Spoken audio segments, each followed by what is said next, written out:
Hi everyone, welcome back. This week in Level E, we will be going over lessons 133 through 136, and you will need worksheets 105 through 106.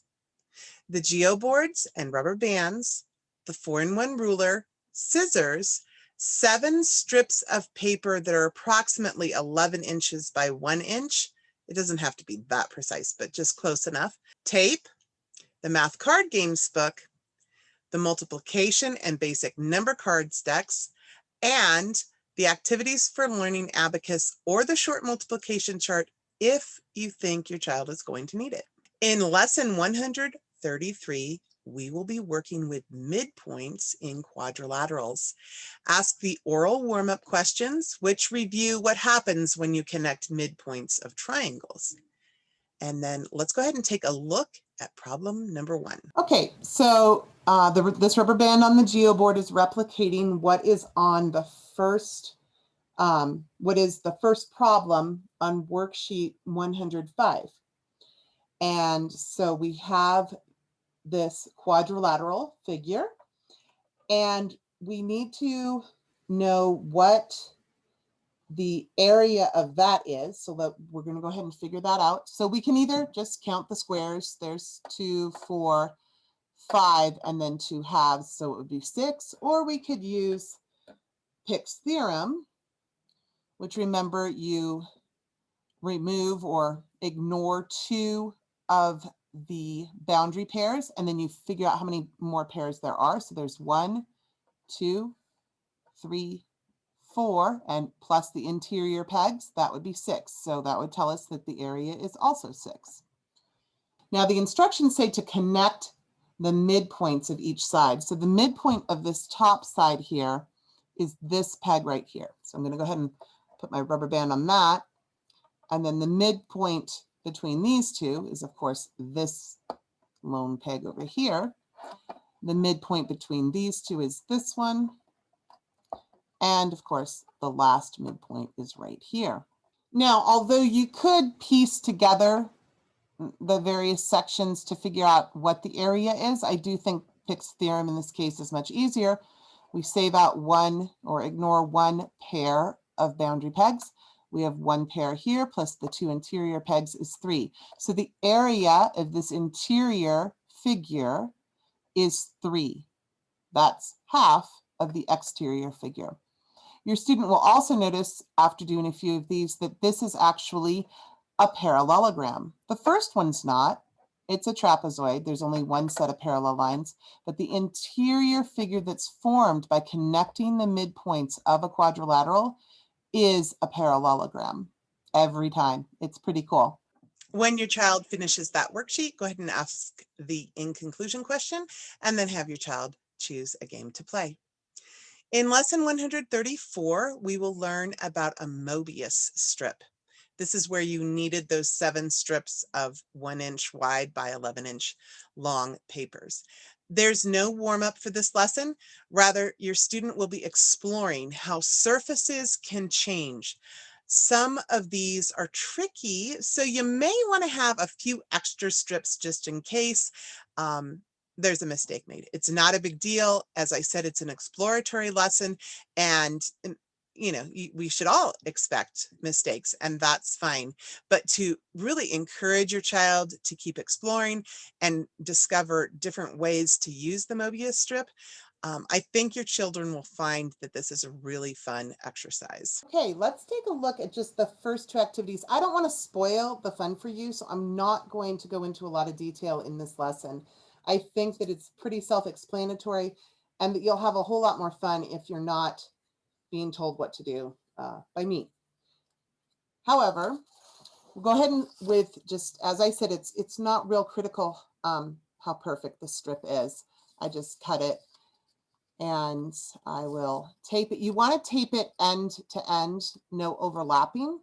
What the exercise says to do is to tape end to end and ask your child, what is this shape? And it is a cylinder.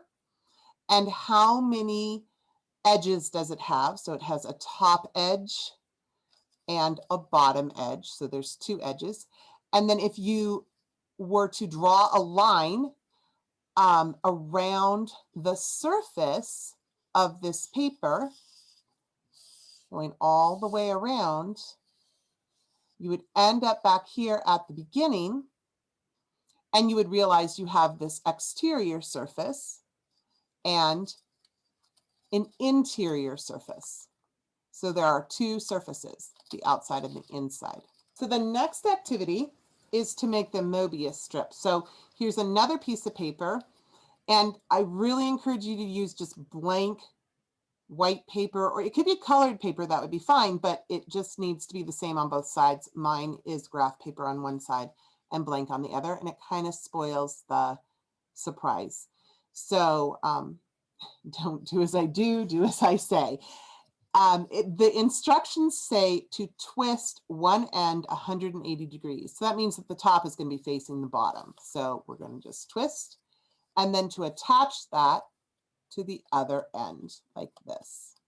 So now I have a Mobius strip. Once again, your child is asked to draw a line through the center of the Mobius strip and to just keep going until he comes back to the original line. So I'm going to use a marker so that it's clear and dark.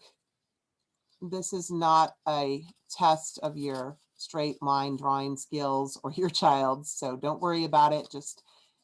You just keep going.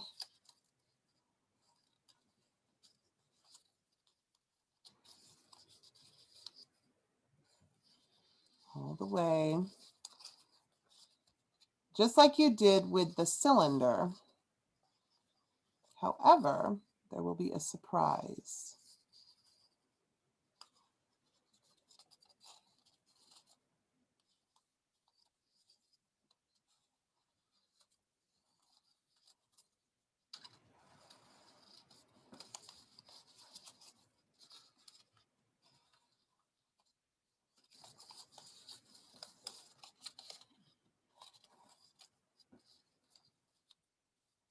That last little bit right there. And what do you notice? The line goes all the way around the entire thing. So how many surfaces are there now? There are still two edges, here and here, but how many surfaces? I didn't stop and then start again on the other side. I just kept going.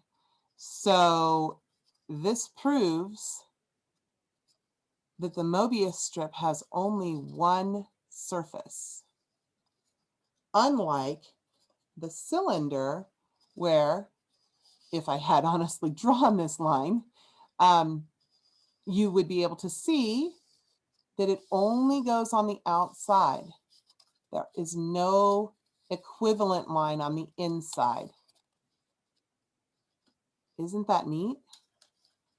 So there are many more activities in the book regarding Mobius strips, and I hope you have a lot of fun with this. I do hope you have a lot of fun with that.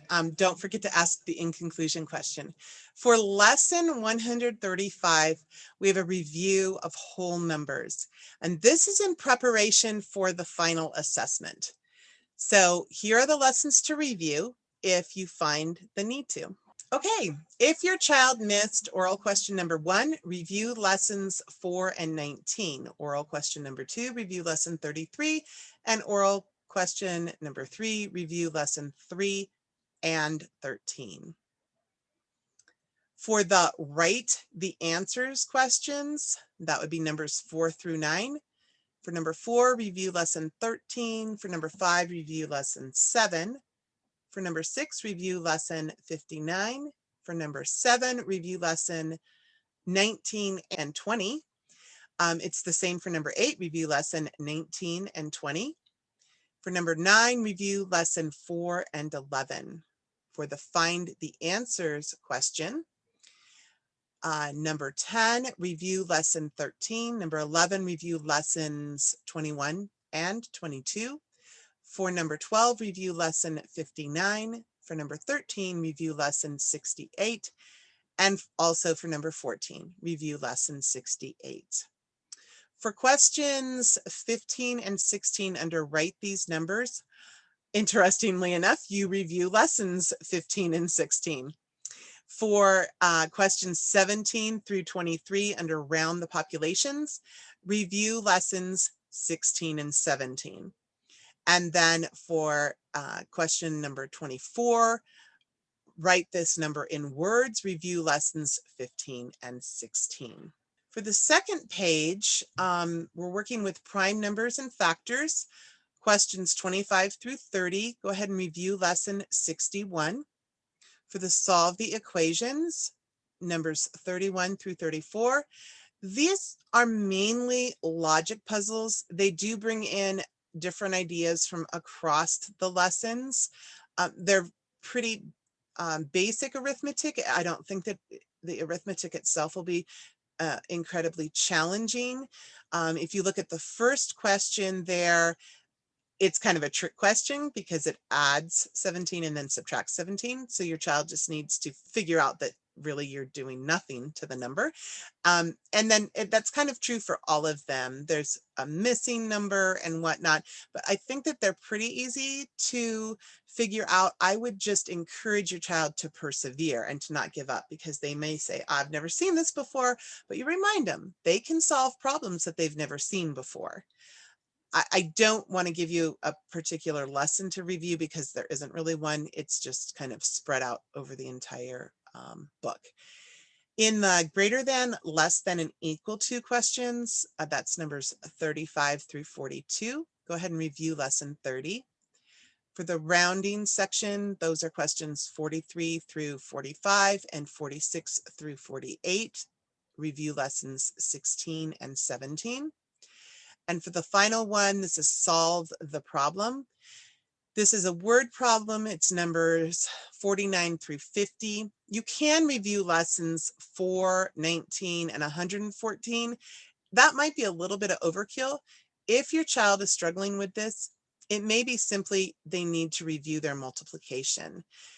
And if that's the case, I would play multiplication memory or another kind of multiplication game so that they can quickly recall what their multiplication facts are. And that's it for this review. Okay, for your final lesson this week, which is 136, it is a game day. There is a correction. So if your book was printed before April 18th, 2018, there is a link in the description to follow to find out that correction. It just involves the directions to one of the games. There is a significant number of warm-up questions. So after asking those, then you can go ahead and move on to these 3 games for today. The first one is Quotient and Remainder game, which is D7 in the Math Card Games book. And we do have a blog about that on the Right Start Math website. The second game is Find 2 Factors, which is P29 in the Math Card Games book. And we also have a blog about that one. And then the third and final game is Ring Around the Products, which is P32. And we also have a blog about that one. So I will leave a link to all of those in the description. Go ahead and ask your in conclusion question, and you're done for this week. Thank you so much for joining me, and I hope to see you next time. Bye-bye.